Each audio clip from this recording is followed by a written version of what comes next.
This is Will on the Walk for Liberty for September 13th, 2008, day 133. I've now walked approximately halfway across the country. I figure it will be more or less when I cross the Minnesota border, which will be in a mile or so. What's strange is that I'll be walking the second half in about half the time it took me to walk the first half. I've also recently decided to shorten the route and take a more direct approach to New Hampshire to get there by the end of November. The changes haven't yet been updated on the website though. Entering Minnesota. About halfway into the journey. Entering geopolitical delineation of Minnesota. I'm about to leave the 12. Which I've been on and off for the majority of the Walk for Liberty since Washington, I believe.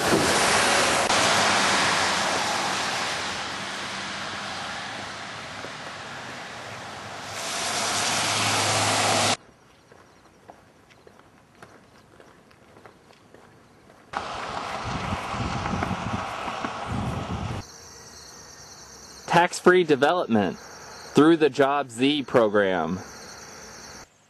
I assume, based on the title of that sign, that the government bureaucrats are intending to stimulate the economy and therefore create more jobs by generously allowing new businesses who decide to relocate or start up there not to pay the government's extortion fee, taxes, for their first several years of operation.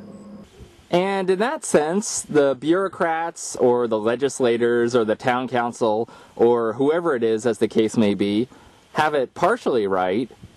Cutting taxes for those businesses, assuming they don't also raise taxes somewhere else, does help the economy and will create new jobs.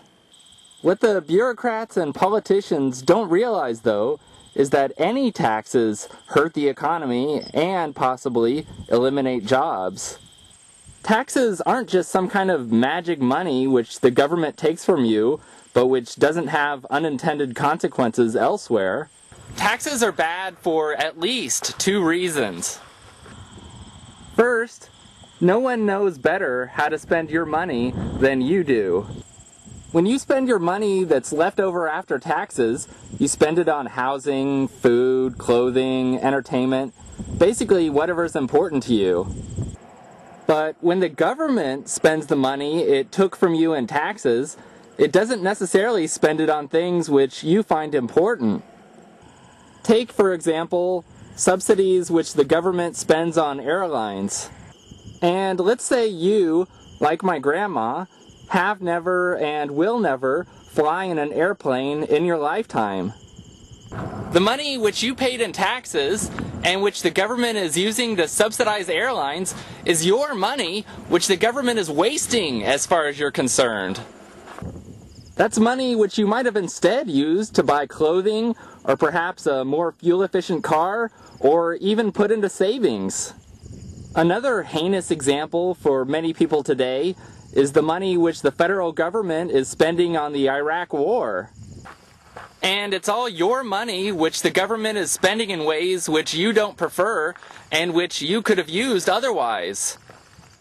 A second way in which taxes are bad is that when the government spends money which it has extorted from you in taxes, even if it's spending it on something which you ordinarily would have spent it on, such as roads for you to drive on, or protection services for your family, or schooling for your children, it doesn't spend it with the same level of care and diligence as you would have yourself.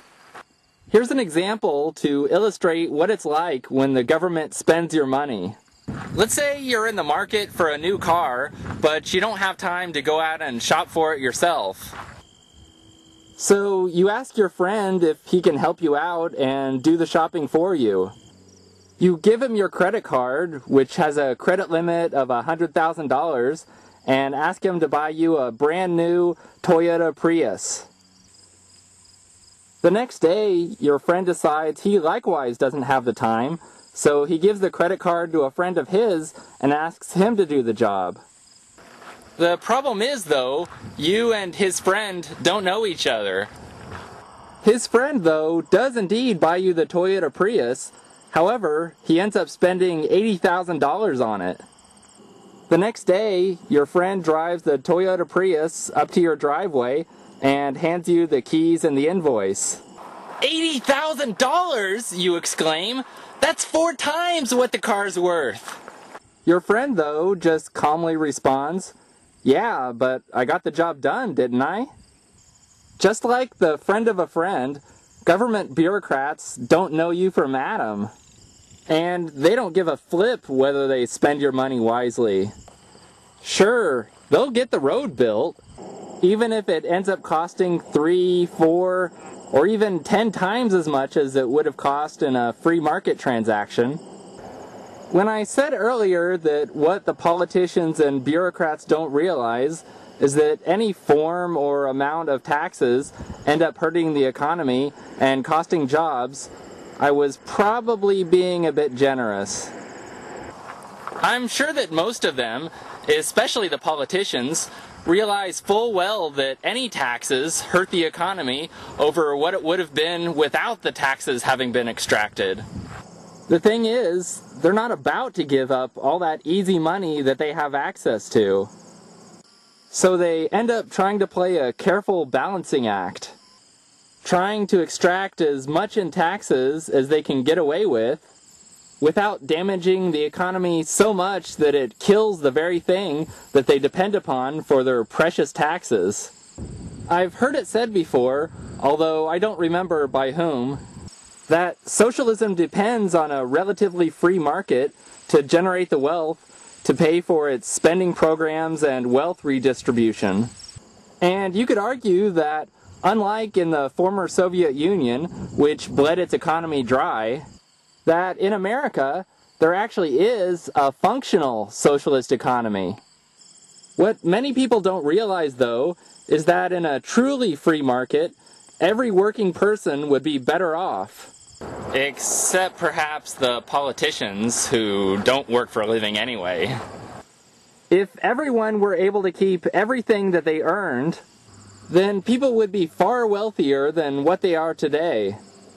In fact, based on the generosity that many Americans exhibit today, as evidenced, for example, by the amount of time and money they contributed to help out the Hurricane Katrina victims, if people had the amount of wealth available to them that they would generate in a truly free market, their charity to those truly in need would make all the government social programs of today pale in comparison.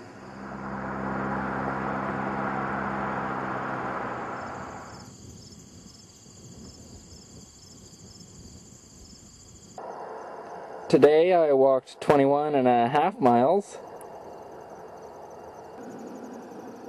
Here's my GPS location.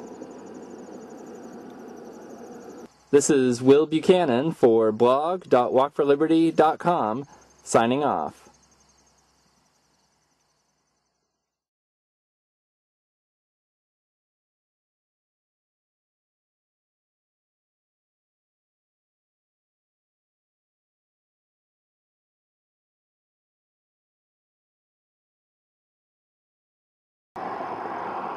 Ron Paul supports decriminalizing pot.